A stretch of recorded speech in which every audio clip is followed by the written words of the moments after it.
नमस्कार दोस्तों, आप सभी का स्वागत है फिर से हमारे YouTube channel BSc pro classes में। दोस्तों, क्लास को स्टार्ट करने से पहले अपन चलते हैं अब्दुल कलाम जी द्वारा कही कुछ इंटरेस्टिंग और शानदार सुविचारों की तरफ। दोस्तों, क्या कहते हैं अब्दुल कलाम जी कि सभी चिड़िया बरसात में छाँव खोजती हैं, कि सभी चिड़िया बरसात में छाँव खोजती है, पर केवल बाज ही बादल से ऊपर उड़ना चाहता है। दोस्तों, अब्दुल कलाम जी ने कहा है और तुलना की गई है कि बनो तो बाज बनो, चिड़िया मत बनो, जो कि बरसात में भी बादलों से ऊपर उड़ना चाहता है। तो दोस्तों, आज के इस विचार से हमें एक प्रेरणा लेनी है और जीवन में सक्सेस बनने के लिए, सफलतापूर्वक या सफलता पाने के लिए हमें एक अच्छा इंसान बनना ज़रूरी है और लगातार मेहनत करना ज़रूरी है। तो इसी के साथ चलते हैं और बढ़ते हैं हमारे आज की क्लास की तरफ एक नए जोश के साथ। तो दोस्तों, आज की जो हमारी क्लास है वो है क्लास नंबर 5 और अपन बात कर रहे हैं किसकी? अपन बात कर रहे हैं वास्तविक अनुक्रम, यूनिट नंबर 2 का जो अपना टॉपिक है पहला, वास्तविक अनुक्रम, रियल सीक्वेंस की अपन बात कर रहे हैं। तो मैं बात करता हूँ, अभी पिछले लेक्चर थे अपने, उनकी बात करता हूँ मैं। तो अभी पिछले लेक्चर में अपन ने किसके बारे में पढ़ा? हमने पिछला जो लेक्चर था उसमें अपन ने लिमिट पॉइंट के बारे में पढ़ा, अनुक्रम का जो सीमा बिंदु है उसके बारे में पढ़ा। और सीमा बिंदु क्या होता है उसके जो अपने 3 डेफिनेशन पढ़ी, डेफिनेशन नंबर 1, 2, 3, और काफ़ी इम्पोर्टेंट डेफिनेशंस थी। और अपन ने ये भी देखा कि उनमें जो क्या है कि सबसे इम्पोर्टेंट अपन बात करते हैं, जो डेफिनेशन नंबर जो 3 थी हमारी, 3 थी, वो काफ़ी इम्पोर्टेंट डेफिनेशन थी, क्योंकि उसमें अपन ने एक इम्पोर्टेंट टॉपिक के बारे में बात की थी और एक इम्पोर्टेंट रिजल्ट हमें लास्ट में प्राप्त हुआ था। और वो क्या था?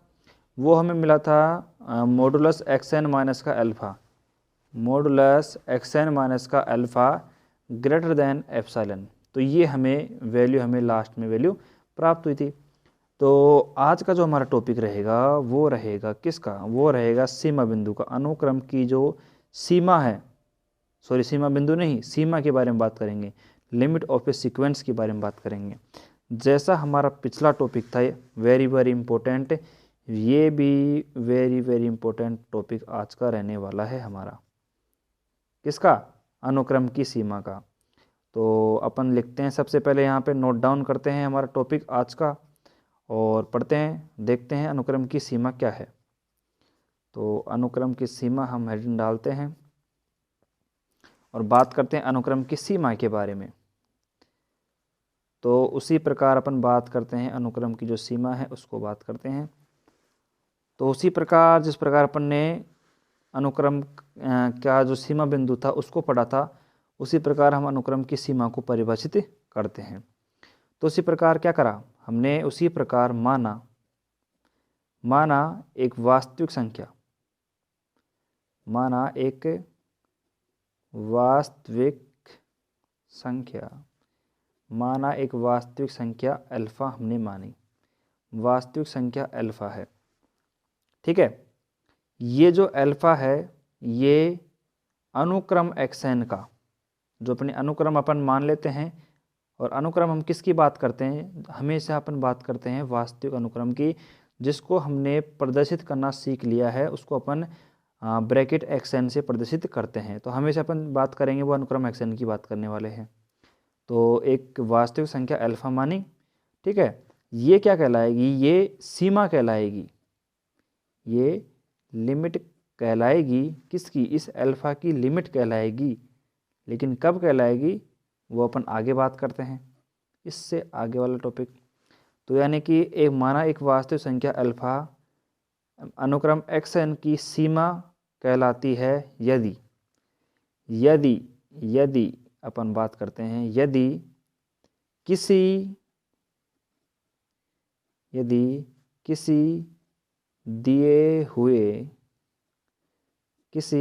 दिए हुए अल्प धनात्मक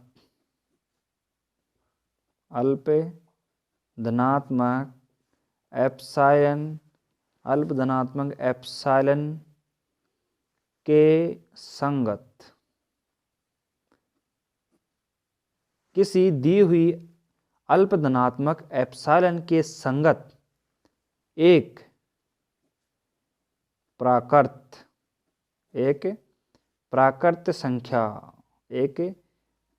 संख्या एन नॉट जो कि एप्सिलॉन पर निर्भर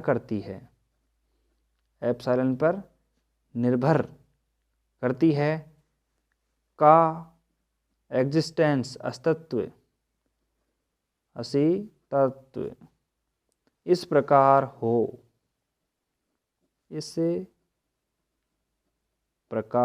हो। अब वो किस प्रकार हो? वो निम्न प्रकार हो। कैसे? एक साथ क्या है कि सबसे पहले अपन एक एक चीज को नोट डाउन कर लेते हैं, उसके बाद में अपन इनको डिटेल से बात करेंगे। ठीक है, ये इस प्रकार इसका अस्तित्व हो।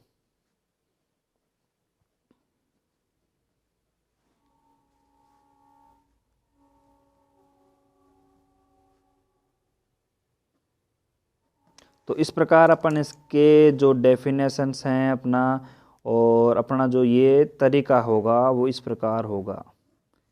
एक एक चीज़ को अपन समझेंगे, थोड़ा सा देरी आप रखिए इस चीज़ को समझने के लिए। तो सबसे पहले तो अपन चलते हैं अपनी जो डेफिनेशंस थी, ये अपन क्या है कि एक बात करते हैं, रटी पिटी डेफिनेशन की बात कर लेते हैं अपन। ये जो अपने यहाँ पे डेफिनेशन लिखी हुई है ना, इसको बस ये तो मान लो एक नाम मात्र की डेफिनेशन है, बाकी ये जो पूरी डेफिनेशन है उसको अपन इसके माध्यम से यहाँ पे क्लियर करने वाले हैं। तो सबसे पहले बात करते हैं वापस डेफिनेशन की। माना एक वास्तविक संख्या अल्फा है, वो अनुक्रम एक्सन की सीमा कहलाती है यदि किसी दी हुई अल्प धनात्मक संख्या एप्सिलॉन के संगत एक प्राकृत संख्या एन नोट का अस्तित्व इस प्रकार हो। तो यानी कि इसमें जो जिक्र किया हुआ है वो एप्सिलॉन का किया हुआ है और एक प्राकृत संख्या एन नोट का जिक्र यहाँ पे अलग से हुआ है। अगर आप यहाँ पे थोड़ा सा ध्यान दो और अगर आपने पिछली क्लास जो हमारी हुई थी उसको अगर आपने पढ़ा हो तो आपको थोड़ा सा अंदाज़ा लग रहा होगा कि उसके बारे में, यानी कि एक्सन माइनस का अल्फा लेस देन, तो अपन इसके लिए बात करते हैं, और अगर एप्सिलॉन की बात करते हैं तो वह ग्रेटर देन हो जाएगा। लेकिन यहाँ पे अपन इसके सापेक्ष बात करते हैं तो मॉडुलस एक्सन माइनस का अल्फा लेस देन एप्सिलॉन। तो ये जो कंडीशन थी वो तो हमने पिछले वीडियो लेक्चर में पढ़ ली थी, किसमें? अनुक्रम के लिमिट पॉइंट में अपन ने इसको डिस्कस कर लिया था। ठीक है, तो यहाँ पे इस कंडीशन में यानी कि अनुक्रम की जो सीमा है, लिमिट है, इसमें एक नया मोड अपन कह सकते हैं या नया एक पॉइंट कह सकते हैं, वो है हमारे पास n greater then n note. अब ये क्या चीज़ है? मतलब ये जो n greater then n note है ये क्या चीज़ है? और यहाँ पे तो यहाँ पे अपन ने क्या लिखा है उसमें डेफिनेशन में कि जो n नोट है वो एप्सिलॉन पर निर्भर करता है।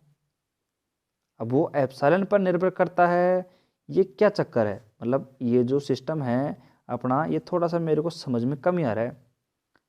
तो अब इसको समझते हैं भाई क्या चक्कर है, अपन ने ऐसा क्यों लिखा है यहाँ पे कि n greater then n note होना चाहिए। ठीक है, और यहाँ पे अपन लास्ट में तो ज़रूर लिख देते हैं कि जो n कोमा जो n नोट है वो नेचुरल नंबर से बिलोंग करते हैं। तो इसमें तो कोई दिक्कत नहीं समझने में। बाकी इसमें भी कोई दिक्कत नहीं होनी चाहिए कि एक्सन माइनस का जो अल्फा है वो लेस देन एप्सिलॉन होगा। तो ये कंडीशन भी अपन ने पिछले वीडियो लेक्चर में बता दी थी, और हमने कहा था कि ये काफ़ी इंपॉर्टेंट जो अपन बोल सकते हैं एक इक्वेशन है और इसको आपको याद रखनी ही पड़ेगी। ठीक है, लेकिन अपन अनुक्रम की सीमा में अगर बात करते हैं तो ये कंडीशन अपन ने n जो अपने पास ये आई है n greater than equal to n naught की जो कंडीशन है वो अलग से आई है। तो इसको समझते हैं अपन सबसे पहले ये क्या चीज़ है। तो अपन क्या करते हैं, इधर एक ले लेते हैं यहाँ पे, इधर यहाँ पे समझते हैं इस चीज़ को। ठीक है, तो यहाँ पे अपन एक लाइन खींच लेते हैं और आराम से समझते हैं, कोई भी दिक्कत नहीं होनी चाहिए। तो मैं बात करता हूँ सिंपल सी, कैसे? मान लो अपन यहाँ पे भी एक लाइन खींच देते हैं। माना अपन यहाँ पे क्या माना कि n बराबर, अगर मैंने मान रखा n बराबर 1 रखा, n बराबर क्या रखा जब हमने n बराबर 1 रखा तो मान लीजिए ये जो कंडीशन है हमारी वो xn माइनस का अल्फ़ा, ठीक है, और ग्रेटर देन एप्सिलॉन आ रही है। एक बार मान लो, एक बार जो मैं बता रहा हूँ ना उस चीज़ को आप थोड़ा एक्सेप्ट करने की कोशिश करो, क्योंकि जब तक एक्सेप्ट नहीं करोगे ना तब तक आपकी कोई चीज़ मुश्किल ही समझ में आने वाली है रियल एनालिसिस में। तो खासकर तो थोड़ा सी चीज़ों को समझने की कोशिश करो, एक्सेप्ट करो थोड़ा सा। चलो मान लिया क्या n बराबर 1 रखा, तो ये जो हमारा प्रतिबंध है वो इस प्रकार हमें प्राप्त होता है, xn माइनस का अल्फ़ा ग्रेटर देन एप्सिलॉन प्राप्त होता है। उसी प्रकार अपन बात कर लेते हैं n बराबर 2 की, तो यहाँ पे हमें क्या प्राप्त होगा, xn माइनस का अल्फ़ा ग्रेटर देन एप्सिलॉन। भाई हमें तो n बराबर 1 पे भी और n बराबर 2 पे भी हमें यही वैल्यू प्राप्त हो रही है। जब हमने क्या करा, जब हमने n बराबर 3 रखा तो xn माइनस का जो अल्फ़ा है मॉडुलस में, इसकी जो वैल्यू है वो क्या हो गई, हमारे पास ये हो गई xn माइनस का अल्फ़ा ग्रेटर देन एप्सिलॉन, ये हमें प्राप्त हो गई। तो ये तो भाई इक्वेशन ही चेंज हो गई, यानी कि ये तो अपना इक्वेशन ही चेंज कर दिया इसने। तो थोड़ा सा अगर आप यहाँ पे गौर करे हो, यहाँ पे अगर आपने गौर थोड़ा सा करा हो तो क्या गौर करने की बात है यहाँ पे, भाई यहाँ पे n बराबर 1 और n बराबर 2 रखा हमने, तो हमने देखा कि जो xn माइनस का अल्फ़ा है वो ग्रेटर देन एप्सिलॉन है और xn माइनस का अल्फ़ा है वो ग्रेटर देन एप्सिलॉन है। लेकिन n बराबर 3 के लिए xn माइनस का जो अल्फ़ा है वो लेस देन है किससे, एप्सिलॉन है, यानी कि छोटा है एप्सिलॉन से। अब ये कैसे, तो भाई यही बात मैं आपको समझाने की कोशिश कर रहा हूँ कि यहाँ तक तो हमें कोई दिक्कत नहीं थी, xn माइनस का अल्फ़ा लेस देन एप्सिलॉन ये हमने कंडीशन पढ़ ली थी। लेकिन यहाँ पे n greater then n note का जो फंडा है इसको समझने के लिए मैंने ये आपको एग्जांपल दिया है, अर्थात यहाँ पे जो n नोट है इसको समझने की कोशिश कर रहा हूँ मैं यहाँ पे। तो यहाँ पे मैं इसलिए लिखा है मैंने n का ग्रेटर देन n नोट से, क्योंकि इस कंडीशन में इस प्रतिबंध की बात करता हूँ मैं। यहाँ पे जो मैंने यहाँ पे एग्जाम्पल दिया है इससे इस स्थिति की बात करता हूँ मैं। अगर मैं इस स्थिति की बात करता हूँ तो इस स्थिति में क्या है, अगर इस स्थिति की मैं बात करता हूँ तो हमें यहाँ पे जो n का जो मान है ना, यहाँ पे जो n का मान है वो हमें 3 से यानी कि 2 से बड़ा रखना पड़ेगा। n का जो मान है वो हमें 2 से बड़ा रखना पड़ेगा, अर्थात अगर मैं 2 से छोटा रखूँगा या 2 रखूँगा तो इस स्थिति में ये जो हमारे पास जो चिन्ह है एप्सिलॉन की तरफ है वो इस तरह नहीं होगा और एक्सन माइनस का अल्फ़ा वो ग्रेटर देन एप्सिलॉन होगा। तो इस कंडीशन को सेटिस्फाई करने के लिए यानी कि सही प्रदर्शित करने के लिए हमें इस कंडीशन में, इस स्थिति की बात कर रहा हूँ मैं, तो इस स्थिति में n का जो मान है वो 2 से बड़ा होना चाहिए।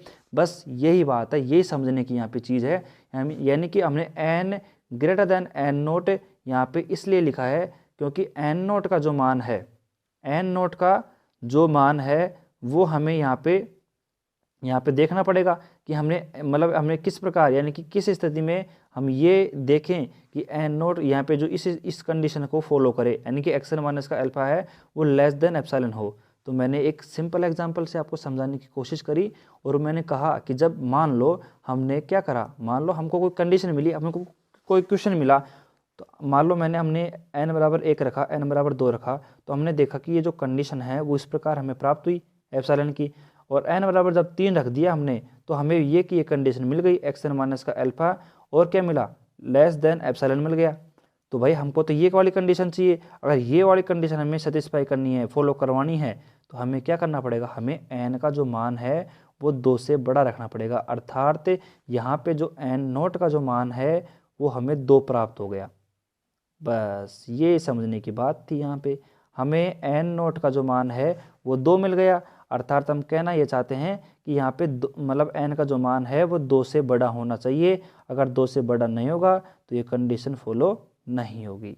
बस ये अनुक्रम की सीमा की परिभाषा को इस प्रकार हम स्पष्ट कर देते हैं। तो वापिस अपन चलते हैं, वापिस अपन डेफिनेशन पे चलते हैं एक बार, और क्या कहती है हमारी डेफिनेशन कि माना एक वास्तविक संख्या अल्फ़ा है, माना एक वास्तविक संख्या अल्फ़ा है, वो इसका सीमा बिंदु कहलाएगी, limit point, sorry limit point नहीं, सीमा कहलाएगी, ओनली सीमा। सीमा क्या है कि लिमिट पॉइंट की आदत पड़ गई, तो यहाँ पे क्या कहलाएगी, अल्फा है वो अनुक्रम एक्शन की सीमा कहलाएगी यदि किसी दी हुई अल्प धनात्मक संख्या अल्फा के संगत, अब यहाँ पे अल्फा की जिक्र किया हुआ है, तो अल्फा के संगत एक क्या है, प्राकृत संख्या मौजूद है एन नोट। एन नोट है वो अल्फा पर, ये सॉरी एप्सिलॉन पर डिपेंड कर रही है, ऊपर निर्भर है। वो कैसे, वो इसलिए है क्योंकि मैं बात करता हूँ, ये एन नोट है वो एप्सिलॉन के ऊपर निर्भर क्यों कर रही है भाई, निर्भर इसलिए कर रही है क्योंकि ये जो मैंने कंडीशन मानी है यहाँ पे वो अपने हिसाब से मानी है। अर्थात हमें जो एग्ज़ाम में जो हमें क्वेश्चन मिलेगा, जो क्वेश्चन मिलेगा हमें, अगर मान लो उस कंडीशन में, यानी कि उस स्थिति में अगर n बराबर 1 2 3 4 5 अपने हिसाब से अपन मान सकते हैं, नहीं मान सकते। मैंने यहाँ पे कहा कि n का जो मान है वो ग्रेटर देन 2 होगा, लेकिन मैं ये भी तो कह सकता हूँ कि यहाँ पे n का मान 3 से बड़ा होना चाहिए, मतलब n का जो मान है वो 3 से बड़ा होना चाहिए, 4 से, 5 से, 6 से, 7 से। अर्थात मैं तो यहाँ पे अपनी मन मर्जी से ये कह रहा हूँ कि n का जो मान है वो 3 से, 4 से, 5 से बड़ा हो सकता है। तो ये तो हमारे ऊपर निर्भर करता है कि n का जो मान है वो कितने से बड़े हमें रखना है। अर्थात इसलिए मैं कहना चाह रहा हूँ क्योंकि एप्सिलॉन भी एक ऐसे, मतलब ऐसी, अब मैंने समझाया था आपको, जो एप्सिलॉन होता है वो भी हमारे अनुसार, हमारी इच्छा अनुसार हम कुछ भी रख सकते हैं। उसी प्रकार एन नोट का मान भी है वो हम अपने हिसाब से बदल सकते हैं क्वेश्चंस में जो हमें मिलेगा। अर्थात जो क्वेश्चन, अब क्वेश्चन भाई एक बात है, क्वेश्चन किसने बनाया है, क्वेश्चन भी तो हम ही बना रहे हैं, तो क्वेश्चन भी अपने हिसाब से अपनी इच्छा के अनुसार अपने मान रख रहे हैं। तो वही बात है, बस एन नोट का मान भी अपनी इच्छा से अनुसार यहाँ पे चेंज कर सकते हैं। मान लो अगर मैं ऐसे बोल दूं कि यहाँ पे n बराबर 3 के लिए भी अगर यही कंडीशन रहेगी तो फिर n का जो यहाँ पे जो एन नोट का जो मान है वो चेंज हो जाएगा, एन नोट का मान 3 हो जाएगा। तो इस कंडीशन के लिए, यानी कि इस स्थिति में, इसलिए यहाँ पे लिखा हुआ है कि जो एन नोट है वो एप्सिलॉन पर निर्भर कर रहा है और इसका अस्तित्व इस प्रकार होगा। यानी कि अगर आपको ये लिमिट, अपनी जो लिमिट की जो डेफिनेशन है वो ये हो गई, और जो लिमिट का जो कंडीशन है, लिमिट की जो हमें प्राप्ति हुई है वो इस प्रकार हमें हो चुकी है। कैसे, हमें ये प्रतिबंध हमें याद रखना पड़ेगा, वेरी वेरी इंपॉर्टेंट है, थ्योरम्स में हमें काम देगा और वेरी वेरी इंपॉर्टेंट है, वेरी वेरी वेरी इंपॉर्टेंट है, वेरी वेरी मोस्ट मान सकते हैं इसको, वेरी वेरी मोस्ट है ये, और आपको ये याद रखना पड़ेगा। ठीक है, और हमें क्या याद रखना पड़ेगा, एक्सन माइनस का alpha modulus greater than epsilon for all n greater than equal to n naught, और n comma n naught epsilon, sorry belong to है, बिलोंग टू यहाँ पे बिलोंग टू नेचुरल नंबर। ठीक है, ये क्या है, बिलोंग टू नेचुरल नंबर, यहाँ पे एप्सिलॉन नहीं है। तो अनुक्रम की जो सीमा है, अब आपके मन में एक सवाल उठ रहा होगा कि भाई इस कंडीशन से, यानी कि इससे जो भी अपन ने रामायण यहाँ पे मैंने बोली है उससे, मतलब आपको मेरे हिसाब से जो अपनी अनुक्रम की जो सीमा है, लिमिट की जो डेफिनेशन है वो आपको मेरे हिसाब से नहीं मिली अभी तक। मतलब अगर अपन सीधी लिमिट की बात करते हैं तो आपके दिमाग में एक इमेज बनती है कि यार लिमिट का मतलब तो ये होता है कि कोई सीमा, कोई बिंदु हमें ऐसे मिलेगा कि उसकी सीमा होगी, जिस प्रकार अपन इंटीग्रेशन में, समाकलन में करते थे।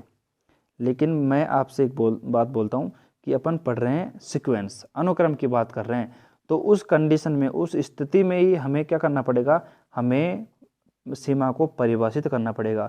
तो यानी कि अनुक्रम की जो स्थिति है, अनुक्रम में अपन जो पढ़ रहे हैं उस स्थिति में हमें मतलब सीमा को इस प्रकार एक परिभाषित करना पड़ेगा। ठीक है, तो ये बात है अनुक्रम की सीमा की। और आपको याद रखने की जो चीज़ है, यानी कि जो कॉन्सेप्ट आपको जो याद रखना है, वो कॉन्सेप्ट क्या रखना है आपको, वो ये याद रखना है बस, एक्सन माइनस का अल्फा, और यहाँ पे क्या है ये, इसमें क्या है कि इस चिन्ह में भी कई बार आप कंफ्यूज हो जाते हो कि अगर एक्सन माइनस का जो अल्फा है इसको अपन लेस देन बोले या ग्रेटर देन बोले, तो आपको कन्फ्यूजन नहीं होना है। अपन क्या करना है, अगर मान लो एक्सन माइनस का जो अल्फा है इसको अगर अपन बात करें तो ये क्या है, ये एप्सिलॉन से छोटा है, तो अपन इसको क्या बोलेंगे, लेस देन एप्सिलॉन बोलेंगे इसको। ठीक है, कई बार मैं भी अगर उल्टा सुल्टा बोल दूँ तो कोई दिक्कत नहीं है, आपको कन्फ्यूज इसमें नहीं होना है, क्योंकि यहाँ पे क्या है कि जो एक्सन माइनस का अल्फा है वो एप्सिलॉन से क्या है, छोटा है, तो एक्सन माइनस का अल्फा है वो लेस देन है एप्सिलॉन से। ठीक है, तो इसमें कन्फ्यूज होने की कोई इतनी बड़ी बात नहीं है। तो अपनी जो अनुक्रम की सीमा है उसको मतलब आपके मेरे हिसाब से क्लियर हो जानी चाहिए और बिल्कुल कोई दिक्कत नहीं होनी चाहिए इसमें, ठीक है। तो अब चलते हैं अपने अगले टॉपिक पर। और अगला जो हमारा टॉपिक है वो भी काफ़ी इंपॉर्टेंट टॉपिक है। कैसे? क्योंकि जो हमारा अगला टॉपिक है वो होने वाला है किस पर? वो होने वाला है, अब मैंने आपसे कहा था कि जो अपने अनुक्रम के जो प्रकार हमने पढ़े थे, सबसे पहले क्या पढ़े थे हमने? अनुक्रम के जो प्रकार पढ़े थे वो हमारे क्या थे? वो हमारे थे सिंपल, हमने पढ़े थे वर्धमान अनुक्रम, ह्रासमान अनुक्रम, और उनमें भी अपन ने उनके प्रकार पढ़े थे, एक दिष्ट वर्धमान और एक दिष्ट ह्रासमान पढ़ा था, एक दिष्ट वर्धमान पढ़ा था, और अपन ने पढ़ा था कंटिन्यूस वर्धमान में पढ़ा था अपन ने, ठीक है। तो ये भी अपन बात करते हैं सिंपल, उनके प्रकार की बात थी, ठीक है। तो मैंने वहाँ पे एक बात आपसे कही थी कि ये तो अनुक्रम के सिंपल प्रकार हैं। क्या है? ये अनुक्रम के सिंपल प्रकार हैं, लेकिन आगे चलते अपन अनुक्रम के और भी प्रकार पढ़ने वाले हैं। तो उसी प्रकार आज हम 2 या 3 अनुक्रम के और प्रकार पढ़ने वाले हैं, जो कि काफ़ी इम्पोर्टेंट अनुक्रम के प्रकार होने वाले हैं। तो उनमें से सबसे पहले अपन बात करते हैं अनुक्रम के प्रकार की, ठीक है। लेकिन आपको फिर भी आपको जो अनुक्रम मैंने शुरू में पढ़ाया था, वर्धमान और ह्रासमान अनुक्रम, तो उसमें अपन ने पढ़ा था निरंतर वर्धमान, निरंतर ह्रासमान, ठीक है, एक दिष्ट वर्धमान, एक दिष्ट ह्रासमान। तो आपको उनको भी याद रखना पड़ेगा, यानी कि उनको भी याद रखना पड़ेगा, क्योंकि वो भी अपने पास कॉन्सेप्ट, वो भी कॉन्सेप्ट काम आएंगे थ्योरम्स में। तो आपको जितनी भी मैंने अभी तक चीज़ पढ़ाई है उसमें से आपको एक भी चीज़ भूलनी नहीं है, क्योंकि एक एक चीज़ थ्योरम्स में काम आएगी, एक एक कॉन्सेप्ट थ्योरम में काम आएंगे, ठीक है। और एक बात क्या है कि आपके मन में थोड़ी सी उठ भी रही होगी, और मैं आपको बता दूं कि जितने भी कॉन्सेप्ट्स हैं उनको क्या है कि आपके थोड़ी बहुत क्या है कॉन्सेप्ट क्लियर भी नहीं होते कई बार, लेकिन जो भी कॉन्सेप्ट के जो क्लियर नहीं हुए आपके, वो मेरे हिसाब से जब अपन क्वेश्चन करेंगे, थ्योरम्स करेंगे, तो उसमें साथ के साथ क्लियर हो जाएंगे, कोई भी दिक्कत नहीं है, ठीक है।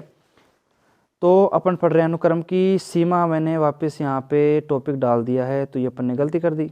अपन तो अनुक्रम के प्रकार पढ़ने वाले थे, तो कोई बात नहीं, अपन इस पेज को ही चेंज कर देते हैं भाई, कोई दिक्कत नहीं भाई। हमने क्या है थोड़ी हेडिंग गलत डाल दी है यहाँ पे, तो अपने इस पेज को चेंज कर देते हैं और वापस अपना हेडिंग डालते हैं भाई। क्या है, फ्लो में मैंने अनुक्रम की सीमा वापस हेडिंग डाल दी। तो हमारा जो टॉपिक था अगला, वो क्या होने वाला है? वो है अनुक्रम के प्रकार, ठीक है। मैं आपको समझाने लगे बीच बीच में, अपने आप मैंने हेडिंग डाल दी। तो अनुक्रम के प्रकार अपन बात कर रहे हैं यहाँ पे। अगला जो हमारा टॉपिक है वो अनुक्रम के प्रकार है, और अनुक्रम के जो प्रकार है उनमें अपन कौन कौन सा अनुक्रम पढ़ने वाले हैं। तो पहले मैं यहाँ पे लिख देता हूँ उनके नाम, फिर उस प्रकार अपन एक एक करके उनको परिभाषित कर देते हैं, सिंपल सी। तो अभिसारी अनुक्रम, अभिसारी अनुक्रम हमारा जो पहला टॉपिक होने वाला है वो होने वाला है अभिसारी अनुक्रम। दूसरा जो हमारा टॉपिक होने वाला है, दूसरा जो हमारा अनुक्रम होगा वो होगा अपसारी अनुक्रम। क्या होने वाला है? अपसारी अनुक्रम। एक एक की परिभाषा देंगे, एक एक एग्जाम्पल देंगे अपन। उसके बाद में तीसरा जो हमारा टॉपिक है, तीसरा जो प्रकार है हमारा, वो है दोलायमान,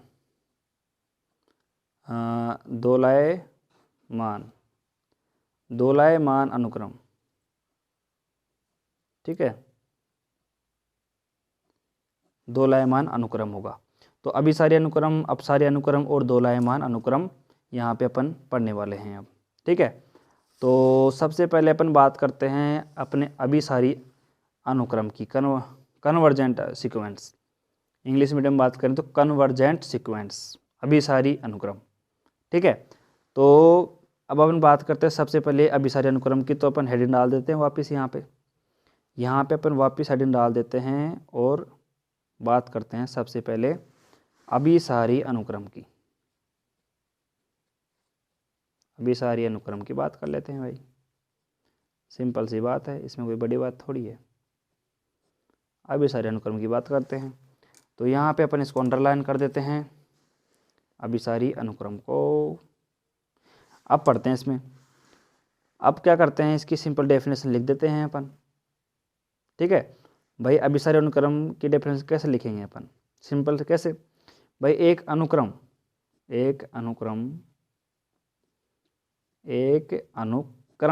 xn एक अनुक्रम एक्शन का मतलब है एक वास्तविक अनुक्रम एक्शन अभिसारी अनुक्रम कहलाता है। कब कहलाएगा वो अभिसारी अनुक्रम? वो अभिसारी अनुक्रम कहलाएगा यदि अपन बात करते हैं limit of X N N tends to जो इन्फिनिटी है वो कैसी होगी? परिमित होगी। कैसी होगी? परिमित संख्या होगी। अब ये तो आपके मेरे हिसाब से मुश्किल ही क्लियर हुआ होगा।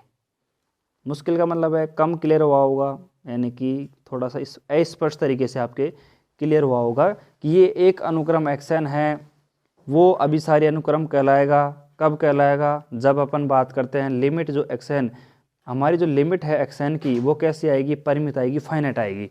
तो वो कैसा होगा? हमारा अभिसारी अनुक्रम होगा।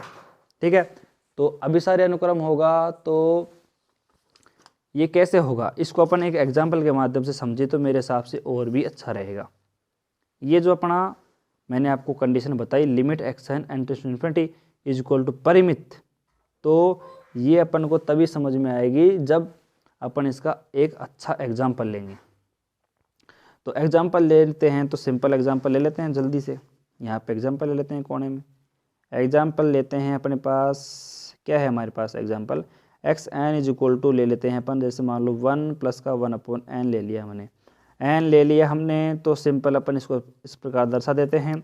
तो क्या लिखा हमने? X N is equal to जब अपन लिखते हैं 1 प्लस का 1 अपॉन में एन, ये लिख दिया अपन ने। ठीक है, उसके बाद में अपन यहाँ पे सिंपल बात करते हैं, जब इसमें लिमिट अपन लगाते हैं, limit X N N tends to infinity जब अपन लिख देते हैं यहाँ पे, तो क्या करते हैं भाई? सिंपल सी बात है, अपन यहाँ पे लिमिट लगाते हैं और limit N tends to infinity और 1 प्लस का 1 अपॉन में एन। ठीक है, तो यहाँ पे अपन लिमिट किस प्रकार लगाते हैं? लिमिट इस प्रकार लगाते हैं कि यहाँ पे देखो एन यहाँ पे पहले से कॉमन लिया हुआ है, तो यहाँ पे देखो 1 अपॉन एन है, तो यहाँ पे इन्फिनिटी रखेंगे, अपन लगाएंगे लिमिट, तो यहाँ पे क्या हो जाएगा? 1 अपॉन इन्फिनिटी 0 हो जाएगा और यहाँ पे बचेगा 1। अर्थात लिमिट एक्शन की जो आई है हमारे पास वो कितनी आई है? 1 आई है। अर्थात हम ये कह सकते हैं कि जब अपन ने अनुक्रम की लिमिट लगाई, उस पर लिमिट अप्लाई करी है, तो हमें क्या मिला है? हमें एक परिमित वैल्यू मिली है, एक परिमित नंबर यानी कि फाइनाइट नंबर हमें मिला है जो कि 1 है। अर्थात अपन क्या कह सकते हैं? अर्थात अपन कह सकते हैं कि जो अनुक्रम एक्शन यहाँ पे हमने दिया हुआ है वो कैसा है? कन्वर्जेंट है, अभिसारी है। ठीक है, तो यहाँ पे वैल्यू मिल गई हमको। ये कैसा अनुक्रम है? एक अभिसारी अनुक्रम है। क्यों है अभिसारी अनुक्रम? क्योंकि हमें जो वैल्यू मिली है यहाँ पे वो कैसी है? फाइनाइट है। जब अपन ने उसकी लिमिट, उस पर लिमिट लगाई है अपन ने, तो हमें एक फाइनाइट नंबर मिला है, हमें अभिसारी अनुक्रम है। ठीक है, क्लियर है? कोई भी दिक्कत नहीं होनी चाहिए मेरे हिसाब से तो। ठीक है, तो इस प्रकार अपन चलते हैं सेकंड, अपना जो कौन सा है? अपसारी अनुक्रम। ठीक है, तो अपसारी अनुक्रम को कहाँ समझे अपन? चलो एक नया पेज ले लेते हैं, उसमें समझ लेते हैं। ठीक है, तो चलते हैं अपन नए पेज पे, अपने यहाँ पे चलते हैं अपन। ठीक है, अपना दूसरा पेज अपने पास ये आ गया है, तो यहाँ पे समझ लेते हैं इसको अपन आराम से, कोई दिक्कत नहीं है। दूसरा जो हमारा टाइप था वो क्या था? दूसरा जो हमारा टाइप आ रहा है वो है, दूसरा जो टाइप है वो है हमारे पास अपसारी अनुक्रम।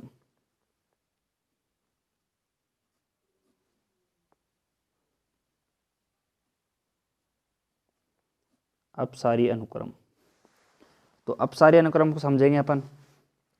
अपसारी अनुक्रम क्या होता है? इंग्लिश मीडियम वाले अपने हिसाब से देख लेना कि अपसारी अनुक्रम को क्या कहते हैं इंग्लिश में। ठीक है, प्रॉपर इंग्लिश अपन बात नहीं कर रहे हैं, अपन हिंदी की बात कर रहे हैं। तो यहाँ पे अपसारी अनुक्रम को क्या कहते हैं? सिंपल सी बात है। तो अपसारी अनुक्रम क्या होता है समझ लो भाई इस चीज़ को। तो एक अनुक्रम एक्शन, एक अनुक्रम एक्शन, एक अनुक्रम एक्शन। अब यहाँ पे अनुक्रम क्या है? वास्तविक अनुक्रम है। तो एक अनुक्रम एक्शन क्या होगा? एक अनुक्रम एक्शन अपन बात करते हैं अपसारी अनुक्रम होगा। क्या होगा? अपसारी अनुक्रम होगा।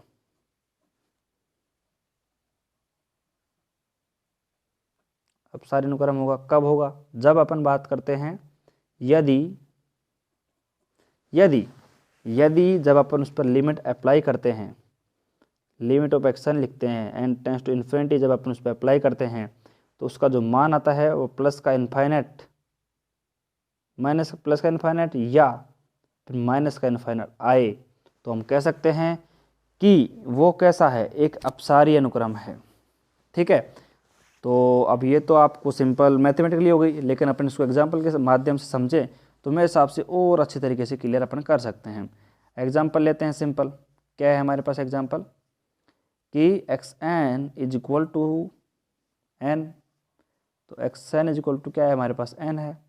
तो जब अपन ने वैल्यू रखी इसकी, जब अपन ने लिमिट की वैल्यू लगाई, यानी कि यहाँ पे लिमिट लगाई, जब अपन ने इसका X N is equal to N रखा अपन ने, एन टेंस टू इन्फिनिटी, तो हमने क्या देखा, लिमिट की जो वैल्यू है वो क्या है हमारे पास, इनफाइनाइट आ गई।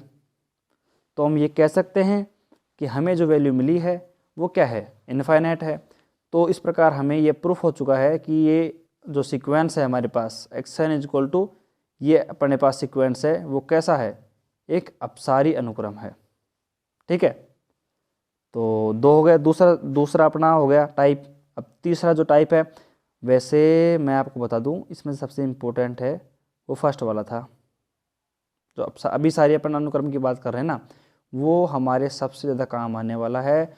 उसके अलावा हमारा मतलब हमारे इसमें और भी कुछ, ये जो अपसारी है ना, ये भी मेरे हिसाब से ना के बराबर काम आएगा, कोई एक दो क्वेश्चन में काम आ सकता है, बाकी सबसे ज़्यादा काम आने वाला है फर्स्ट वाला। और थर्ड जो है वो तो बहुत कम काम आएगा, लेकिन फिर भी थोड़ा बहुत कॉन्सेप्ट काम आ ही जाता है। ठीक है, तो हमारा जो थर्ड है वो क्या है, दोलायमान अनुक्रम। वैसे अगर मैं बात करूँ, दोलायमान जो अनुक्रम है वो अपने आप में दम रखता है। इसका जो एग्जाम्पल है वो काफ़ी अच्छा एग्जाम्पल है, क्योंकि इसका जो एग्जाम्पल है वो थोड़ा अलग टाइप में है, तो इसलिए काफ़ी अच्छा है, कॉन्सेप्ट के माध्यम से समझें तो अपन। तो सिंपल अपन समझते हैं दोलायमान जो अपना अनुक्रम है वो क्या होता है, तो समझते हैं। तो एक अनुक्रम हो, वही बात है अपन, वही अपना जो पैटर्न रहेगा वही बात है कि एक अनुक्रम है अपने पास। अब अनुक्रम क्या है, अनुक्रम अब आपको याद होना चाहिए, अनुक्रम क्या है हमारे पास, एक्स एन है। तो एक अनुक्रम एक्स एन है हमारे पास, वो अगर क्या कहलाएगा, वो दोलायमान अनुक्रम कहलाएगा यदि दोलायमान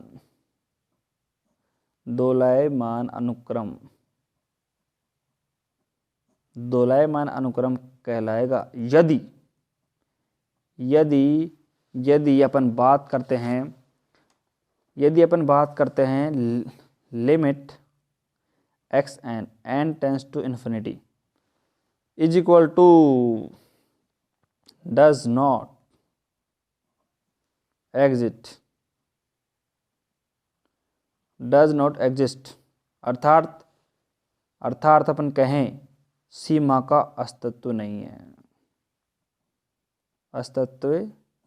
है, डज नॉट एग्जिस्ट है।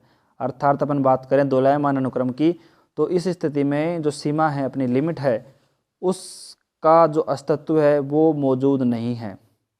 इस स्थिति में भाई मैं एक बात है कि इस एग्जाम्पल से ना मैं कुछ आपको और भी समझाने की कोशिश करता हूँ तुलना करके।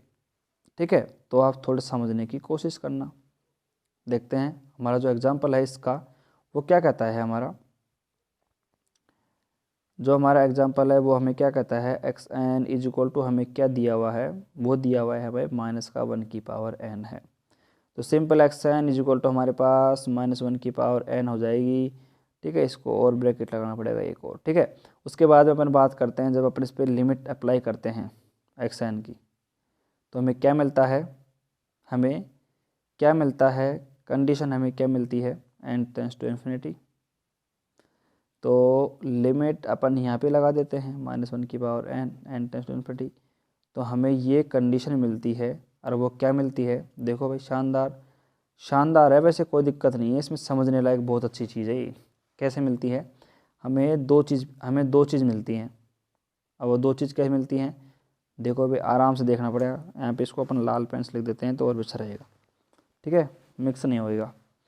तो यहाँ पे अपन क्या देखते हैं कि यहाँ पे -1 और +1 हमें 2 मिलते हैं। अर्थात हम देख सकते हैं कि 2 लिमिट एक साथ हमें प्राप्त हो रही हैं। और वो कैसे पॉसिबल है भाई, प्लस माइनस का जो 1 है ना, ये हमें कम मिलेगा। ये माइनस का 1 है जब अपन n बराबर विषम, यानी कि ओड नंबर, n बराबर अगर विषम रख रहे हैं अपन तो हमें -1 मिल रहा है। अब आप रख के देख लो भाई।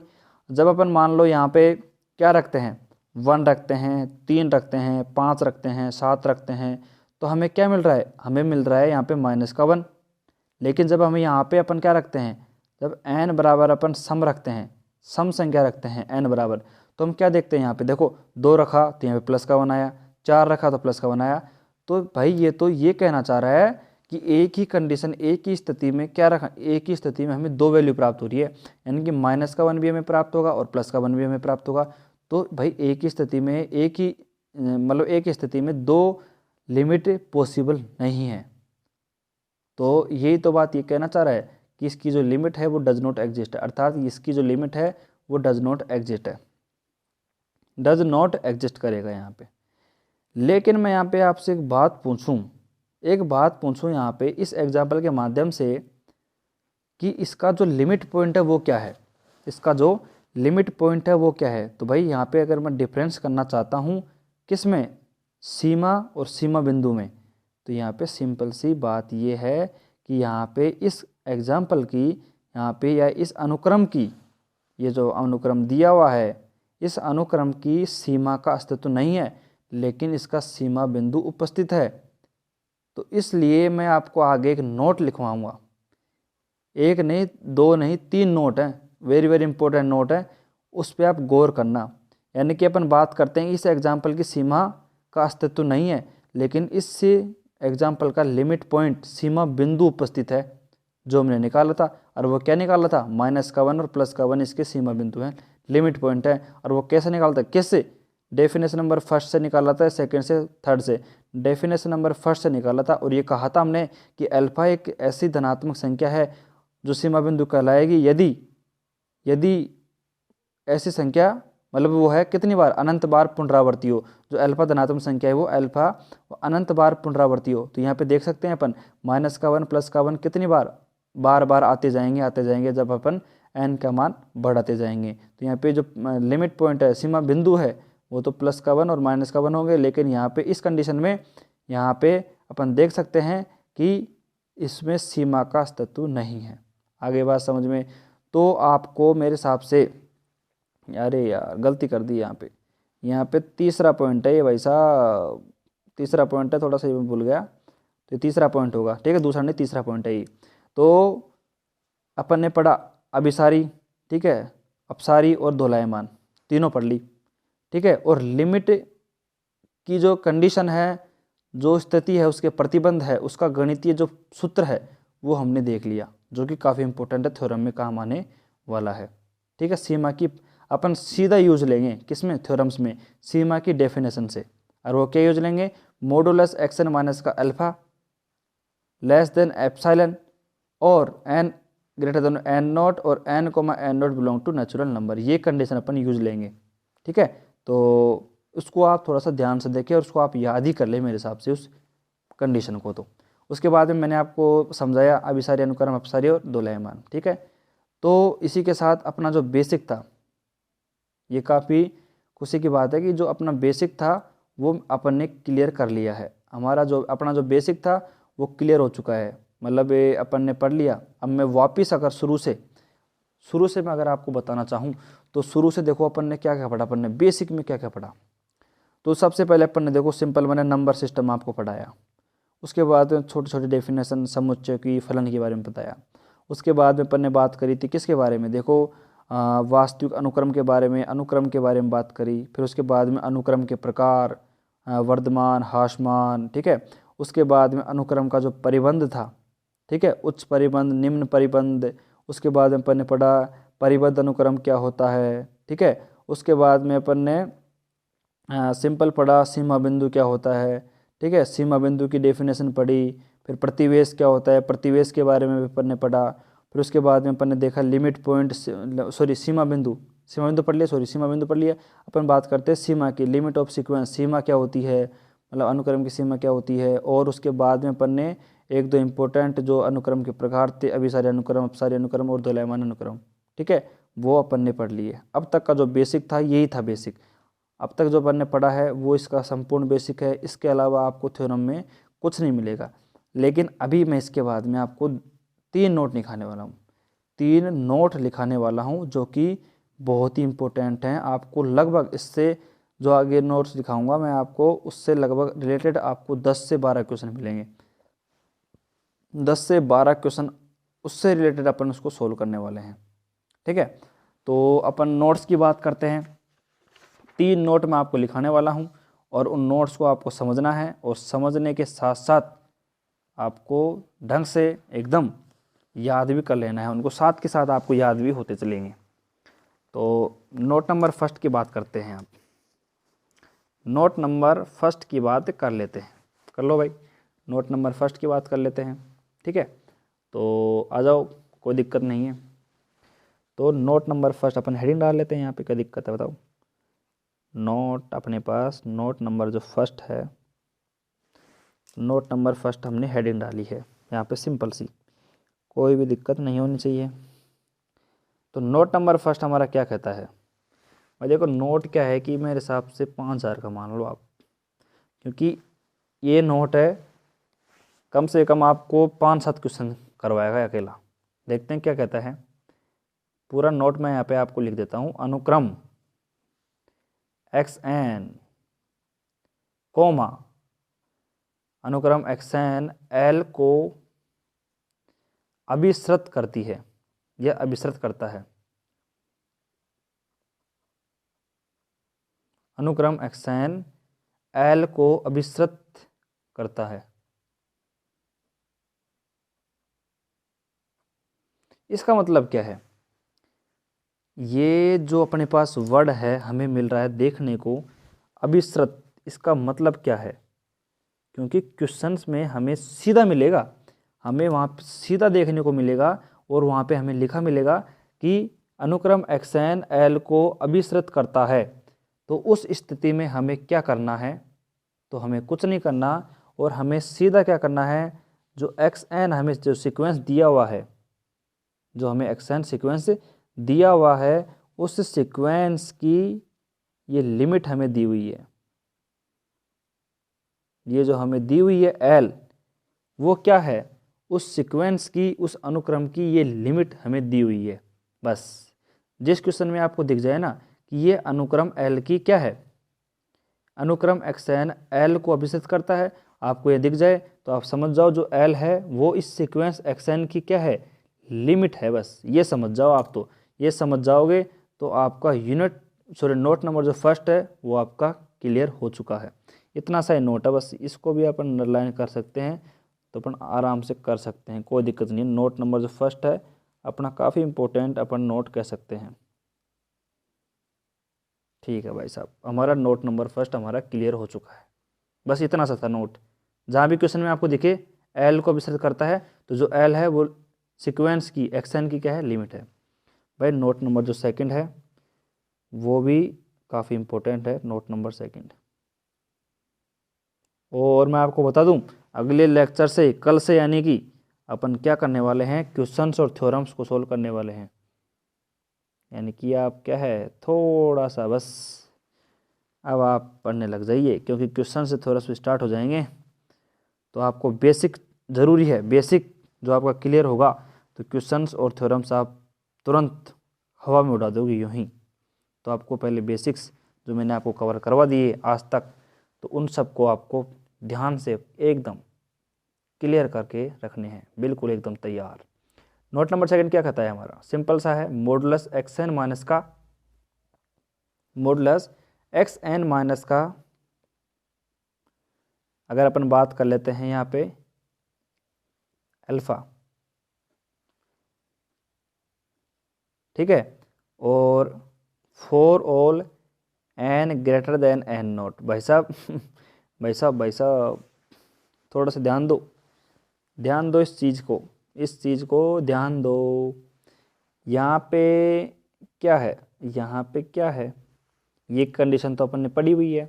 ये कंडीशन तो हमने सीमा बिंदु का जो हमने तीसरा पॉइंट पढ़ा था उसमें भी देखी थी, वहीं से तो स्टार्ट हुई है।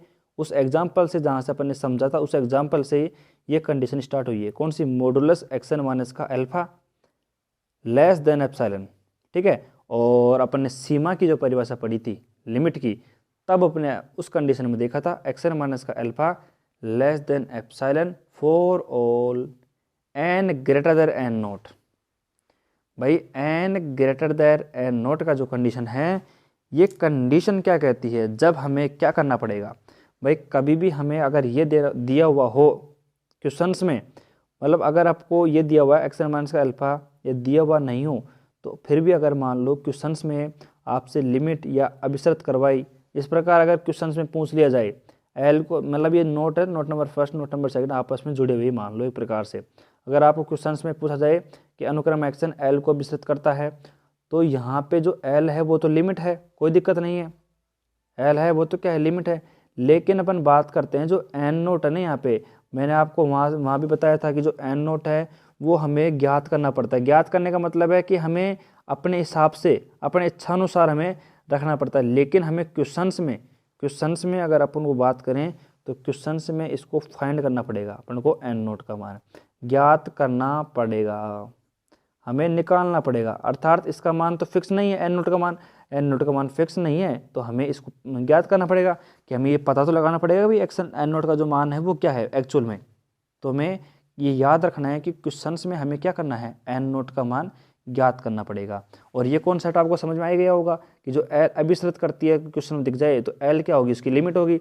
और भाई अगर लिमिट होगी उसी कंडीशन में, अगर मान लो उस कंडीशन में अपन बात करते हैं, जब अपन ने यहाँ पे क्या करा था, अपन ने लिमिट की परिभाषा पढ़ी थी, थोड़ा सा ध्यान देना इस लाइन पे, मैं क्या बोलना चाह रहा हूँ कि जब अपन ने लिमिट की परिभाषा पढ़ी थी, अपन ने क्या करा था, एक्सन माइनस का अल्फा अपन ने कहा था कि एक्सन माइनस का जो अल्फा है वो लेस देन एप्सिलॉन से है। तो आपने यहाँ पे गौर किया होगा कि जो अल्फा है यहाँ पे वो क्या है, तो आप बोलोगे कि यहाँ पे तो अल्फा है एक अल्प धनात्मक संख्या है, अपन ने धनात्मक संख्या मानी थी अल्फा। तो यहाँ पे अगर अपन सीमा की परिभाषा में उपयोग कर रहे हैं ना अल्फा का, तो इस स्थिति में जो अल्फा है वो क्या है, इसकी लिमिट है, सीमा है। और अगर अपन बात करें ना तो अनुक्रम एक्शन एल को विस्तृत करती है, तो इस स्थिति में ये जो अल्फा है वो एल भी है, अर्थात इस स्थिति में ये लिमिट है, इसकी सीमा है। तो आप इसका ध्यान रखें, अपन जब क्वेश्चन करेंगे, क्वेश्चन सोल्व करेंगे, जब अपन को दिया हुआ होगा अनुक्रम एक्शन एल को अभिसृत करती है, तो उस स्थिति में अपन यहाँ पे एक्शन माइनस का एल रखेंगे, अर्थात अल्फा की जगह या एल की जगह कुछ भी माना है। अर्थात अपन कह सकते हैं कि यहाँ पे अपन अल्फा भी मान सकते हैं या फिर अपन साथ के साथ एल भी मान सकते हैं, ठीक है। यानी कि एक्शन माइनस का एल या एक्शन माइनस का अल्फा लेस देन अपन एप्सिलॉन मान सकते हैं, क्योंकि दोनों ही लिमिट है, एल भी अपन लिमिट मान सकते हैं और अल्फा भी अपनी लिमिट है, ठीक है। तो इस स्थिति में आपको ये क्लियर हो जाना चाहिए, ठीक है। उसी के साथ में अगर मान लो आपको कई बार क्वेश्चंस में कैसे मिलेगा, कई बार क्वेश्चंस में अपन को ऐसा मिलेगा, और वो कैसा मिलेगा, देखो सिंपल सी बात है, कई बार क्वेश्चंस में हमें ये मिलेगा एक्शन माइनस का अल्फा लेस देन एप्सिलॉन, लेकिन इस इक्वेशन को हम ऐसे भी लिख सकते हैं, कैसे, limit X N N tends to infinity is equal to L या फिर अल्फा। यानी कि ये जो नोट है ना, ये एक ऐसा नोट है, मतलब इसको अगर मैं यहाँ पे आपको समझाने की कोशिश करूँगा तो मेरे हिसाब से 100 में से 50% ही समझ में आपको आएगा। लेकिन जब अपन इसका क्वेश्चन सॉल्व करेंगे और मैं आपको कहूँगा कि यार ये नोट मैंने आपको करवाया हुआ है, मतलब ऐसी कंडीशन मैंने आपको लिखाई हुई है, तब जाके आपको याद आएगा हाँ यार वो अपन को वहाँ पे बताया था, तो हाँ इस प्रकार अपन इसको लिख सकते हैं, तो तब जाके आपको याद आएगा। लेकिन फिर भी आपको थोड़ा बहुत याद रखना है कि अपन मॉडुलस एक्शन माइनस का अल्फा या एक्शन माइनस का जो एल है वो लेस देन एप्सिलॉन है और for L N greater than N naught है। अगर अपन को ये क्वेश्चन में मिलेगा, ठीक है, अपन उसको मान के चल भी लेंगे, तो अपन इस स्थिति में अपन इसको इस प्रकार लिख सकते हैं, limit action minus enter infinity और ये एल होगा। और अगर ये कंडीशन हमें दी हुई होगी तो हम इसको इस प्रकार, यानी कि आपस में इसको चेंज कर सकते हैं अपन। और मैं ये खुद नहीं कह रहा हूँ, ये हमारा नोट कह रहा है, हमारी जो बुक में जो नोट दिया हुआ है, ठीक है, साइंटिस्ट गणितज्ञों ने जो बता दिया हमें, वो हमको फॉलो करना पड़ेगा। और ये रूलों को, यानी कि जो नोट हैं उनका उपयोग हमें करना पड़ेगा, क्योंकि ज़रूरत पड़ती है क्वेश्चंस में, ठीक है। और इसी के साथ हमारा जो नोट नंबर 3 है वो भी काफ़ी इम्पोर्टेंट है, क्योंकि उसको भी पढ़ना पड़ेगा। तो नोट नंबर 3 है वो तो इतना अलग है दोनों से, ठीक है। नोट नंबर जो फर्स्ट है सेकंड है वो आपस में जुड़े हुए हैं, और दोनों को आप एक बार जब अपन क्वेश्चन सोल्व करेंगे तब आपको दोनों नोट हैं उनके अर्थ पता चल जाएंगे और अपन किस प्रकार इन दोनों का यूज करेंगे वो मैं आपको बता दूंगा। और साथ के साथ मैं उस टाइम पे भी आपको थोड़ा सा रिवीजन इसका करवा दूंगा कि हमने जो नोट पढ़े थे उसका जो उपयोग है अपन कैसे करेंगे। ठीक है, तो अपन सिंपल सा देखते हैं। अब नोट नंबर जो 3 है उसको भी देख लेते हैं साथ के साथ, और इसी के साथ जब अपन नोट नंबर 3 कंप्लीट कर लेंगे तो हमारा जो बेसिक है वो हमारा क्लियर हो जाएगा, और फिर हम अगले लेक्चर से हम क्वेश्चंस और थ्योरम्स को स्टार्ट कर देंगे साथ के साथ ही। तो सिंपल सी बात है, अब क्या दिक्कत है बताओ। तो नोट नंबर जो 3 है हमारा क्या कहता है भाई, क्या कहता है हमारा नोट नंबर 3 कि सीमा जो है, जो सीमा है वो सीमा बिंदु हो सकता है भाई। सीमा है वो लिमिट, मतलब जो सीमा है अपना वो सीमा बिंदु हो सकता है, लेकिन जो सीमा बिंदु है, जो सीमा बिंदु है वो सीमा बिंदु हो, मतलब सीमा बिंदु है वो सीमा हो ये जरूरी नहीं है। अर्थात अपन ये कह सकते हैं कि जो लिमिट है वो लिमिट पॉइंट होगी, ये तो डिफरेंट है, मतलब पक्का है, ये तो पक्का है। लेकिन सीमा बिंदु है, लिमिट पॉइंट है, वो हमेशा लिमिट रहे ये जरूरी नहीं है। बस यही था नोट नंबर 3। ठीक है, तो इस प्रकार पर इसको अंडरलाइन कर सकते हैं इसको भी, और ये कह सकते हैं हम, तो क्या कह सकते हैं हम, ये कह सकते हैं कि जो लिमिट होती है वो लिमिट पॉइंट होता है हमेशा, लेकिन जो लिमिट पॉइंट है वो हमेशा क्या रहे, वो लिमिट रहे ये ज़रूरी नहीं है। और अगर मैं इसको समझाना चाहूँ आपको तो भाई साहब मैं साथ के साथ नीचे एग्जाम्पल भी दे सकता हूँ आपको, क्योंकि मैंने यहाँ पे समझाया हुआ है। देख लो यहाँ पे सिंपल सा क्या है भाई, देखो इस कंडीशन में इस मतलब ये जो अपना अनुक्रम है, इस अनुक्रम का जो सीमा है वो यहाँ पे डज नॉट एग्जिस्ट है, अस्तित्व में नहीं है। लेकिन मैं अगर आपसे पूछूं कि इस एग्जाम्पल में आपको लिमिट पॉइंट क्या मिलेगा, तो लिमिट जो पॉइंट है वो मिलेगा हमें -1 और +1। तो यहाँ पे भाई देख लो, जो मतलब हमें लिमिट पॉइंट हमें मिल गया, लेकिन हमें लिमिट नहीं मिली। तो यही तो कहना चाह रहा है नोट नंबर 3। नोट नंबर 3 है वो यही कहना चाह रहा है कि जो मतलब जो सीमा बिंदु होता है वो होगा, उस स्थिति में ये जरूरी नहीं कि सीमा भी हो। ठीक है, लेकिन अगर सीमा होगी ना उसकी तो सीमा बिंदु जरूर होगा। बस ये कहना चाह रहा है ये नोट नंबर 3। तो आपके नोट नंबर 1 2 3 अपने क्लियर हो जाने चाहिए, बस ये अपना कहना है। तो देखो भाई 5 क्लास हमने ले ली, ठीक है, 5 क्लास है उसमें अपन ने कुछ भी नहीं पढ़ा अभी तक रियल एनालिसिस में। यूनिट नंबर जो सेकंड चल रही थी, लेकिन हमने एक प्रकार से देखा जाए तो यूनिट नंबर जो सेकंड है ना वो लगभग ख़त्म कर दी, क्योंकि क्वेश्चंस जो हैं अब बेसिक से जो अपन पढ़े थे, बेसिक जो अपन ने पढ़ा है उसके अनुसार ही होंगे, इसके हिसाब से ही होंगे। तो इसलिए बेसिक जो अपन ने पढ़ा है वो अपना पूरा क्लियर होना चाहिए, एक एक टॉपिक, एक एक मतलब अगर आपको ढंग से क्वेश्चंस करने हैं, थ्योरम्स करने हैं कॉन्सेप्ट के साथ, समझने के साथ साथ, तो आपको सारे जो कॉन्सेप्ट हैं वो आपको समझने पड़ेंगे साथ के साथ। ठीक है, सारे जो कॉन्सेप्ट हैं वो आपको समझने पड़ेंगे। ठीक है, तो बस अपन आज की क्लास को उतना ही रखते हैं, और मेरा जो आपसे निवेदन है वो ये है कि आप बेसिक को पहले पढ़ें और पहले ही क्वेश्चंस की तरफ, थ्योरम्स की तरफ ध्यान ना दें। और मैं आपको क्या है साथ के साथ इम्पोर्टेंट क्वेश्चंस भी मैं आपको बताऊंगा कि कौन कौन से क्वेश्चंस हैं वो काफ़ी इम्पोर्टेंट है एग्ज़ाम के लिए, और कौन से आप क्वेश्चन छोड़ सकते हो। लेकिन मैं आपको साथ के साथ सारे क्वेश्चंस की प्रैक्टिस कराने वाला हूँ। यूनिट नंबर जो सेकंड है उसमें सारे जितने भी क्वेश्चन होंगे उन सारे क्वेश्चनों को अपन डिस्कस करने वाले हैं, एक एक क्वेश्चन को डिस्कस करेंगे। ठीक है, तो सबसे पहले तो आप क्या है कि अपने नोट्स भी प्रॉपर रखो, और अपने नोट्स डाउनलोड नहीं करें तो टेलीग्राम चैनल पे जाओ, वहाँ पे आपको नोट्स मिल जाएंगे। तो वहाँ से आप टेलीग्राम चैनल से नोट डाउनलोड कर सकते हो। उसी के साथ आप क्या है कि नोट्स को एकदम प्रॉपर रखना पड़ेगा आपको, उसके साथ बेसिक भी आपको क्लियर रखने पड़ेंगे अगर आपको समझ में नहीं आता है, क्योंकि ये रियल है, मतलब हर एक चीज़ आपके पकड़ में नहीं आएगी। तो उसको इलाज क्या है, उसका इलाज यही है कि आप क्या है कि वीडियो को बार बार देखो, एक बार आपके समझ नहीं आया 2 बार देखो, 3 बार देखो, कोई दिक्कत नहीं है।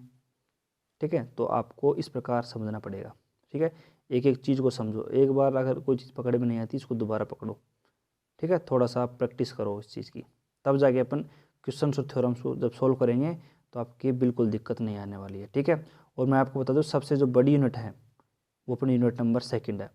जब अपने यूनिट नंबर सेकंड जो कंप्लीट हो जाएगी तो ये मान लो रियल एनालिसिस में आपका अकेला 40 से 50% अपना कोर्स कवर हो जाएगा। देख लो आप, यूनिट नंबर जो सेकंड है इतनी बड़ी है, तो यूनिट नंबर सेकंड में ज़्यादा टाइम लगेगा, उसके बाद में हमारा टाइम बहुत कम लगने वाला है। ठीक है, तो मिलते हैं अगले वीडियो लेक्चर में आप।